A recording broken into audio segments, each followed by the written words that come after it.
સુરતના ગ્રામ્ય વિસ્તારોમાં ધોધમાર વરસાદ પડ્યો। વરસાદ પડતા વરહે નદીના બ્રિજ પર પાણી ફરી વળ્યા। દેવગઢથી લુહારવડને જોડતો બ્રિજ છે વરહે નદી પરનો આ બ્રિજ અને બ્રિજ પર પાણી આવતા 3 ફળિયા વિસ્તારના લોકોને હાલાકી પડી રહી છે। તો ગ્રામ્ય વિસ્તારોમાં ધોધમાર વરસાદનું એકાએક આગમન થઈ ગયું છે। વરહે નદીના બ્રિજ પર પાણી ફરી વળ્યા છે।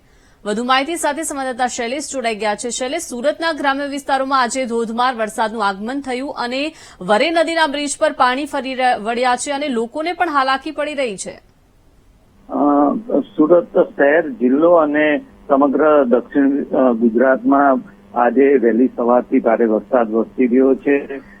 ગઈકાલ મોડી રાતથી જ આ વરસાદ ચાલુ થયો છે અને સમગ્ર દક્ષિણ ગુજરાતમાં વરસાદી માહોલ હાલ જોવા મળી રહ્યો છે। જે વરહે નદી છે ત્યાં એના ઉપરવાસના વિસ્તારોમાં પણ ખૂબ ભારે વરસાદ પડ્યો છે। તેને કારણે નદીમાં પૂર આવ્યું છે। પાણી નવું નીર આવ્યા છે, એને લઈને એ નવા નીર અત્યારે પુલ ઉપર ફરી વળ્યા છે। આવન જાવન માટે એને લઈને અત્યારે લોકોને ભારે હાલાકીનો સામનો કરવો પડી રહ્યો છે। બીજી તરફ સમગ્ર દક્ષિણ ગુજરાતમાં અત્યારે પણ મેઘાવી વરસાદી માહોલ જોવા મળી રહ્યો છે। જી આભાર શૈલેષ, વિગત આપવા બદલ।